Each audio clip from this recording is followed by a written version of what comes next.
Assalamualaikum warahmatullahi wabarakatuh. Kami dari kelompok 5 ingin menjelaskan tentang analisis regresi linear sederhana. Namun sebelum itu, izinkan kami perkenalkan diri terlebih dahulu. Perkenalkan, nama saya Rian Hidayat dan anggota dari kelompok saya yang pertama adalah Kartini Dara Ayutri, yang kedua adalah Muhammad Levin Rakafinanda, dan yang ketiga adalah Ardelia Indriani Hermawan. Analisis regresi linear. Analisis regresi linear adalah metode statistika yang digunakan untuk membentuk model hubungan antara variabel terikat, dependen, respon, dan Y dengan satu atau lebih variabel bebas, yaitu independen, prediktor, dan X. Apabila banyaknya variabel bebas hanya ada satu, disebut sebagai analisis regresi linear sederhana. Sedangkan apabila terdapat lebih dari satu variabel bebas, disebut sebagai analisis regresi linear berganda. Namun pada kesempatan kali ini, kita hanya akan membahas analisis regresi linear sederhana. Analisis regresi linear sederhana digunakan untuk mendapatkan hubungan matematis dalam bentuk suatu persamaan antara variabel tak bebas dengan variabel bebas tunggal. Regresi linear sederhana hanya memiliki satu perubahan regresi linear untuk populasi, dengan rumus Y sama dengan A tambah BX. Baik, terima kasih atas kesempatannya. Di sini saya akan membacakan contoh kasus dari analisis regresi linear sederhana. Dalam sebuah penelitian yang dilakukan, terdapat 10 perusahaan yang diteliti sebagai sampel. Diperoleh data jumlah anggota karyawan perusahaan atau X dan data pengeluaran untuk pembelian bahan produksi per minggu atau Y sebagai berikut. Tabel ini menerangkan data kasus. Silahkan dilihat. Berdasarkan dari contoh kasus tersebut, maka timbullah beberapa pertanyaan. Yang pertama adalah kita harus menentukan scatter plot-nya, di mana scatter plot ini adalah gambaran yang menunjukkan kemungkinan hubungan antara pasangan dua macam variabel. Yang kedua adalah kita harus menentukan persamaan garis regresi linear sederhananya. Pertanyaan ketiga adalah apakah variabel jumlah anggota karyawan, variabel X, memberikan pengaruh pada variabel pembelian bahan produksi, variabel Y.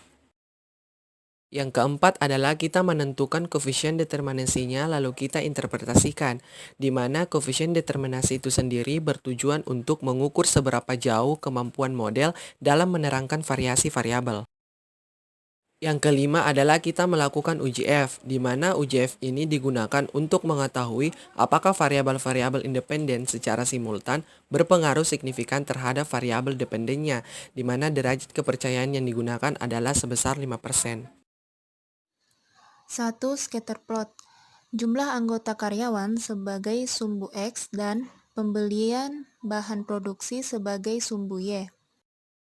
Kedua, kita menentukan persamaan garis regresi linear sederhananya dengan menggunakan Y sama dengan A tambah BX. Nah, untuk tabel data 2 bisa dilihat hasil perhitungan data kasus pada slide yang tertera.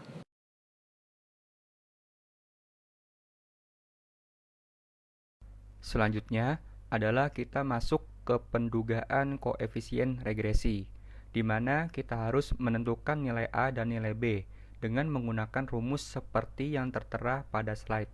Maka didapatkanlah nilai A sama dengan 10 dan nilai B sama dengan 2. Jadi, dugaan persamaan garis regresi linear sederhana pada kasus tersebut adalah Y sama dengan 10 ditambah 2X. 3. Apakah variabel jumlah anggota karyawan X memberikan pengaruh pada variabel pembelian bahan produksi Y? Untuk mengetahuinya, kita tentukan dulu nilai SSE, S pangkat 2, dan SB1 dengan menggunakan rumus yang tertera pada slide ini. Hasilnya yaitu SSE bernilai 60, nilai S pangkat 2 7,5, dan SB1 yaitu 0,04696681. Selanjutnya kita mencari T hitung dan T tabel. Didapatkan nilai T hitung sebesar 42,58325255. T tabel sebesar 2,306. Hipotesis awal kita tidak ada pengaruh jumlah karyawan terhadap pembelian bahan produksi. Sedangkan hipotesis akhir kita ada pengaruh jumlah karyawan terhadap pembelian bahan produksi. Karena T hitung lebih besar dibandingkan dengan T tabel, yaitu 42,58 lebih besar dibandingkan dengan 2,306, maka hipotesis awal kita atau H0 ditolak dan hipotesis akhir kita atau H1 diterima.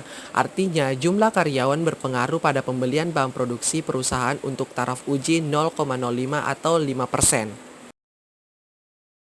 Selanjutnya, kita menentukan koefisien determinasi, lalu kita interpretasikan. Nah, dengan menggunakan rumus koefisien determinasi R pangkat 2, maka didapatkan nilai dari R pangkat 2 itu sendiri sebesar 0,995607613.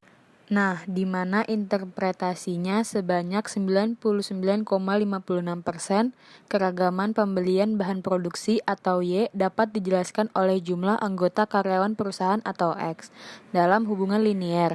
Sisanya sebanyak 0,44% oleh variabel di luar dari model. Selanjutnya adalah kita melakukan uji F. Dengan menggunakan rumus F yang tertera pada slide, maka didapatkanlah nilai F sebesar 1813,3333. Setelah perhitungan secara manual, kita masuk ke perhitungan dengan menggunakan Microsoft Excel. 1.